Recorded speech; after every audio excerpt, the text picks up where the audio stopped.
Okay friends, good evening. Today in this series of ABG lectures, we will be studying about metabolic alkalosis. From our first lecture, we have known that the basic causes of metabolic alkalosis are V for vomiting, right?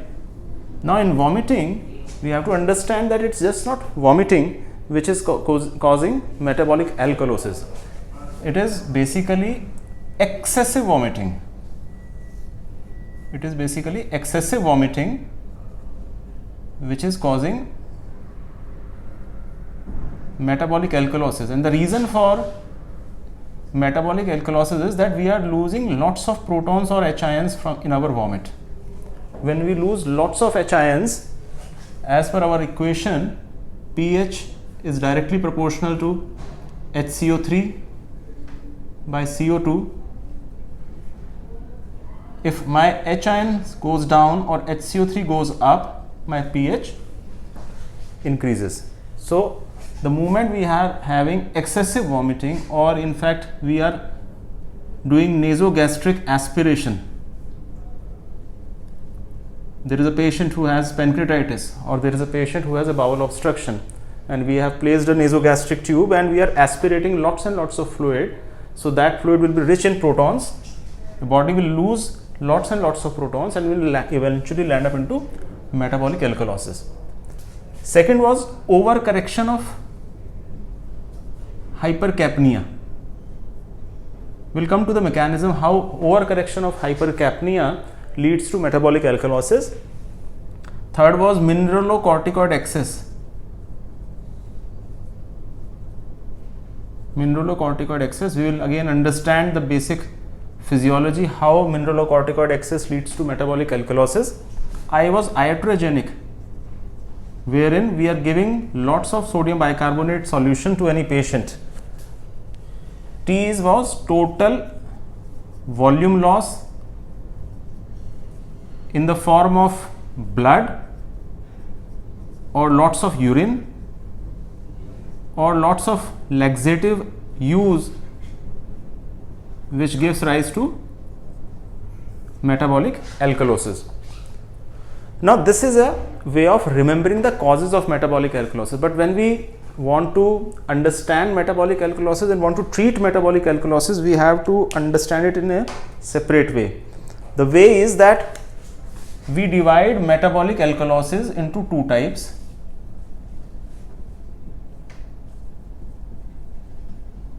One is saline responsive and other is saline unresponsive or resistant. Saline unresponsive or resistant type of metabolic alkalosis, and the treatment also differs. See, one of the saline responsive metabolic alkalosis will be excessive vomiting. A patient who is vomiting or has a nasogastric aspiration will be saline responsive. So vomiting and related conditions.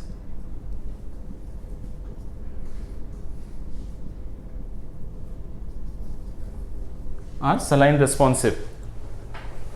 Then if you are using lots of diuretics, maybe loop diuretics or thiazide diuretics. Now what happens with diuretics? What they do? In nephron, they absorb, they secrete lots of sodium, they secrete lots of potassium, they lose lots of water, right? Simultaneously, there is a loss of protons in urine and increase absorption of bicarbonate. So this is the mechanism of diuretic at kidney, that there is a loss of sodium, loss of potassium, loss of water, but there is simultaneously loss of hydrogen ions and compensatory increase in HCO3, which gives rise to metabolic alkalosis. Remember that loop diuretics are more prone for metabolic alkalosis as compared to thiazide diuretics. We are not talking about potassium sparing diuretics. We are talking about diuretics which are loop or thiazide, and loop diuretic is more notorious to cause metabolic alkalosis as compared to thiazide type of diuretic.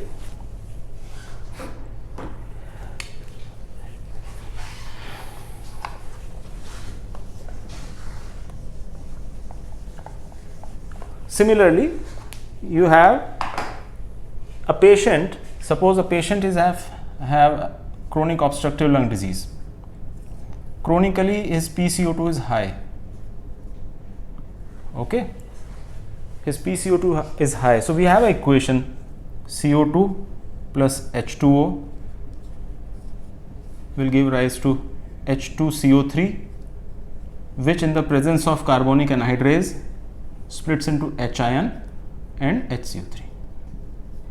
So what if the patient has persistently high levels of CO2? The reaction will shift towards right side. There will be increased number of protons. That will cause acidosis, chronic respiratory acidosis. But to balance this, there will be the kidneys which will retain bicarbonate as a compensatory mechanism. So bicarbonate starts going up and the reaction balances, right? So you have an increased CO2 wherein you have persistent type 2 respiratory failure, respiratory acidosis. Your H ion goes up. To compensate that H ion, your kidneys will start absorbing lots of bicarbonate from your urine and the reaction balances. So there is a compensation of metabolic alkalosis in a patient of respiratory acidosis. Now suppose patient is in crisis and you put patient on ventilator, you put patient on venti, and by mistake you are hyperventilating the patient. So your CO2 starts dropping down. Your CO2 starts dropping down. The reaction will try to shift towards left side, right? But kidneys have already compensated. So there is persistently high bicarbonate. So this is known as post hypercapnic metabolic acidosis. Sorry, metabolic alkalosis. You're getting the point? At one end of the spectrum, patient was having high levels of CO2, but now with venti, you are washing out that CO2. So by that time, kidneys have compensated. So there is persistently high levels of HCO3 in the body, giving rise to metabolic alkalosis in the setting of old respiratory acidosis. So this is one of the, again, saline responsive type of metabolic alkalosis. So post hypercapnic metabolic acidosis is a type of saline responsive metabolic alkalosis. Now if we come to saline unresponsive,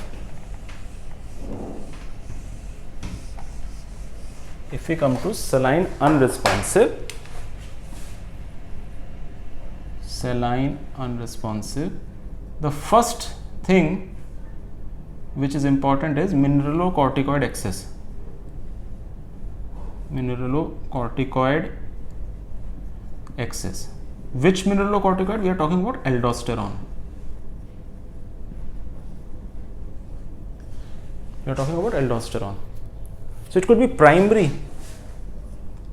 It could be primary wherein the problem is in adrenal cortex. Say example, you have a tumor, Conn syndrome. So it is secreting lots and lots of aldosterone. Secondly, it can be secondary. Secondary to what? Secondary to congestive heart failure, cirrhosis, where there is less effective circulating volume which acts as a stimulus for aldosterone release, or you have renal artery stenosis. See, what happens in CHF is that your blood pressure is low. If the blood pressure is low, the flow afferent flow to the kidneys will be low. Afferent flow to your kidneys will be low. If your kidneys are sensing low blood pressure, what they will secrete? They will secrete renin. And renin will start the cascade of angiotensin 2, and thereby giving rise to increased aldosterone. Right? And what does aldosterone do? Aldosterone, it promotes sodium intake, it promotes water intake, it increases your blood pressure, thereby giving rise to a homeostasis, wherein there was a decreased afferent flow, your renin was secreted, angiotensin 2 cascade started, aldosterone came into play, there is increased sodium absorption, increased water absorption, and there is increase in potassium excretion. You lose potassium. You retain sodium, you lose potassium. So patient has hypernatremia and you have hypokalemia when you have aldosterone excess. Right? Simultaneously you lose H ions.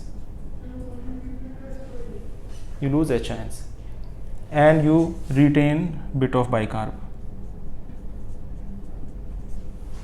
So whether you have primary Conn syndrome or you have secondary CHF cirrhosis or renal artery stenosis, the main mechanism or the final common pathway is aldosterone excess, and aldosterone will give rise to increase in bicarbonate absorption, loss of protons and loss of potassium in the urine. Renal artery stenosis, again the mechanism is same. The afferent artery, or rather the renal artery, is showing low flow. If you have a low flow in the renal artery, it will again secrete renin. It will again, start a cascade of aldosterone. So this is a saline unresponsive type of metabolic alkalosis. Now you have one pseudo hyperaldosteronism. Pseudo hyperaldosteronism. What is pseudo? Pseudo means there is no true aldosterone increase. The increase is in cortisol. So cortisol, it acts as aldosterone. Suppose patient has Cushing's disease, or you are giving patient a lot of exogenous steroids. So patient can act as hyperaldosteronic and give rise to the similar picture. So this is known as pseudo hyperaldosteronism. Or you are giving some drugs, say fludrocortisone, to a patient who is hypotensive or has recurrent syncope because of hypotension. So you start fludrocortisone. Fludrocortisone again will act like a pseudoaldosterone. So in all these conditions you have metabolic alkalosis, but which is saline unresponsive. Then you have two syndromes known as Barter's and Gitelman syndrome.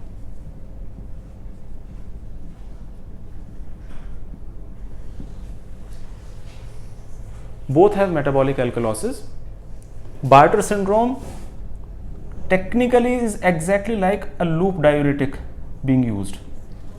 You are using loop diuretic. And Gitelman is similar to thiazide. So just remember mechanism of action of loop diuretic and thiazide diuretic. So you will remember Barter's and Gitelman, BL and GT. Okay. So in both cases you have metabolic alkalosis. Third is, suppose patient has hypokalemia. Suppose you have hypokalemia, what will happen? Your kidneys will try to retain potassium. Kidneys will try to retain potassium. There is a pump, we discussed it, hydrogen potassium pump. Whenever potassium is being taken up, a proton is being released. So hypokalemia, because of any reason, will give rise to metabolic alkalosis because of loss of protons in urine. Fourth one, you are giving patient sodium bicarbonate. Suppose patient has acidosis, for any reason you are giving sodium bicarbonate, or patient has advanced renal failure and you are giving exogenous sodium bicarbonate, so HCO3 level will go up, patient will land up into metabolic alkalosis. So primarily we have saline responsive and saline unresponsive. In saline responsive, we are having excessive vomiting, excessive nasogastric tube aspiration, use of diuretics, right, and overcorrection of hypercapnia. In saline unresponsive, you have mineralocorticoid, in which you have aldosterone excess, which can be primary, secondary, or pseudo, or it can be because of effect of a drug. Then you have Barters and Gitelman syndrome. Then you have hypokalemia and exogenous use of sodium bicarbonate. So with one example, we will try to understand how do you diagnose. Suppose patient's pH is 7.51. pH is 7.51. PCO2 is 41. Bicarbonate is 40. PO2 is 95. Right? So obviously pH is 7.51, it is alkalosis. PCO2 is normal, HCO3 is again on a higher side, so it is pure metabolic alkalosis. Pure metabolic alkalosis with no respiratory compensation. The compensation should be respiratory acidosis. So CO2 should start rising, which is not rising. So it is a pure metabolic alkalosis. So how to proceed now? So remember two things. First, you assess volume status, whether patient is hypovolemic or euvolemic. It is easy. In hypovolemia, intake output chart will mismatch. You will have lots of urine output, you have lots of vomiting, your nasogastric suctioning is there, patient may be on diuretics. So by history you can find out that the patient has hypovolemia or not. You can do an inferior vena cava ultrasound, see its filling. If it's underfilled, patient has dehydration. Skin turgor and moist mucous membrane again can be a bedside diagnostic maneuver to understand volume status. So if the patient is hypovolemic, right, so they are generally saline responsive. You infuse saline 0.9% sodium chloride and you can reverse metabolic alkalosis in such patients. Patient may be euvolemic. Euvolemic patients are generally those patients who are saline unresponsive. So the etiology differs by volume status. Then second thing which you see is urine chloride. Urine chloride. If urine chloride is less than 20, if urine chloride is less than 20, they are generally hypovolemic and saline responsive. If urine chloride is more than 20, they are generally euvolemic or saline resistant.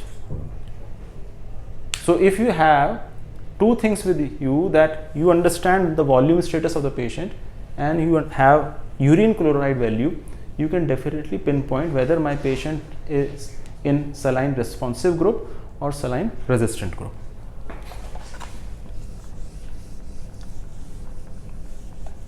Saline responsive is very easy to understand, no issues, but the problem is with saline unresponsive. In that, you have to understand a concept known as Reninaldosterone ratio. See, suppose I have a patient of Conn syndrome. So there is a primary increase of aldosterone. What aldosterone will do? It will retain sodium and water, right? It will increase your blood pressure. Kidneys will sense this blood pressure, and what they will do? renin will not be secreted. So renin-aldosterone ratio will be less than 1. This is for convention I am writing 1. It can be some other thing also, but renin-aldosterone ratio will change. The numerator will be less as compared to denominator. So just for understanding purpose, we write that renin-aldosterone ratio is less than 1. Suppose I have a patient of pseudo aldosteronism, means I have Cushing's disease. So what will happen? No effect on renin, no effect on aldosterone. So ratio is 1. They are equal, or they are in range, whatever the range is. You are getting the point? Suppose patient has CHF or cirrhosis liver or renal artery stenosis. What will happen? The primary problem will be that kidneys will sense that effective circulating volume or the blood pressure is less. So your renin level will increase. Kidney will secrete renin. Kidney will secrete renin, and then it will increase aldosterone. So ratio can be 1, but the absolute value of renin will be high. You are getting the point? If I have pure Conn syndrome, my renin levels will be suppressed because aldosterone is high.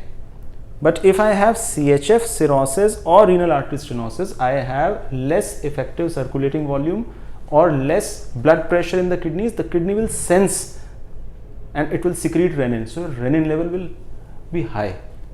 So the main thing is that you assess volume status. You see for urine chloride, you see for blood pressure, you see for electrolytes, particularly potassium, and then you see for renin-aldosterone ratio. So these are the basic things you need to know when you are evaluating a patient of pure metabolic alkalosis, right? In patient of hyperaldosteronism, which is primary, you will have high blood pressure. In Conn syndrome, you will have high blood pressure.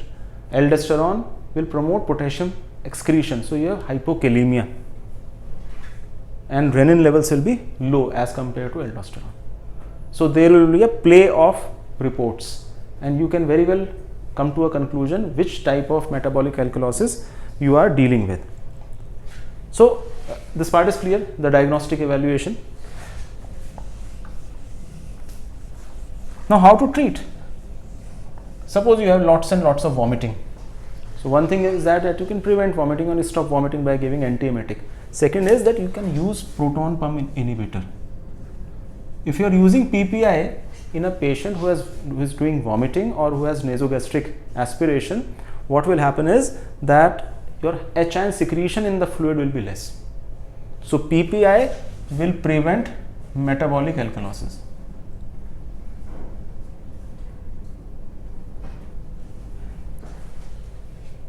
Right? Or you decrease the nasogastric aspiration, or you give saline infusions to such patients. So that will help in treatment of metabolic alkalosis. Suppose patient is on diuretics for any reason, and that is giving rise to troublesome metabolic alkalosis. So either you decrease the dosage or you change to potassium sparing diuretic such as spironolactone. Spironolactone does not cause metabolic alkalosis, right? So if patient is having metabolic alkalosis because of furosemide, so you can change it to spironolactone to prevent metabolic alkalosis. The second drug which you can use is acetazolamide. From last lecture we remember that acetazolamide causes bicarbonate urea. It secretes lots of bicarbonate in your urine. So you can use acetazolamide in a patient who requires diuretics, but preferably we use spironolactone. Suppose you have a patient who is on ventilator, respiratory acidosis. So see whether his tidal volume is appropriate for his weight and what is the frequency of breaths the ventilator is giving. He should not be hyperventilating to prevent metabolic alkalosis or post hypercapnic metabolic alkalosis. Suppose you have a patient who has Bartter syndrome or Gitelman syndrome. So again the treatment is spironolactone or eplerenone in both the syndromes of Bartter's and Gitelman. Suppose you have Conn's syndrome. So the treatment could be, you can have adrenalectomy or selective resection of that tumor. Suppose that is not possible, then you can use something which blocks the effect of aldosterone. Again you can use spironolactone, right? Suppose you have problem with cortisol, you have increased cortisol levels. If you have increased cortisol levels, this cortisol levels can be increased due to pituitary problem. So you do pituitary tumor removal surgery. The problem could be at adrenal. Then again adrenalectomy can be done. Suppose patient is unfit for adrenalectomy, so there are two drugs which can be used for treatment. One is ketoconazole and metirapone. They block the effect of cortisol, right? So technically when we are dealing with metabolic alkalosis, it's a small topic, it's a simple topic, slightly confusing when we are thinking of renin-aldosterone things. Remember volume, status of the patient, remember urine chloride. By this you will be able to judge whether your patient is having saline responsive or saline unresponsive type of metabolic alkalosis. When we are dealing with hypertension, low potassium, think of increased aldosterone. Then we go for Reninaldosterone ratio, right? So this covers metabolic alkalosis, and we'll meet in another lecture for respiratory acidosis and alkalosis.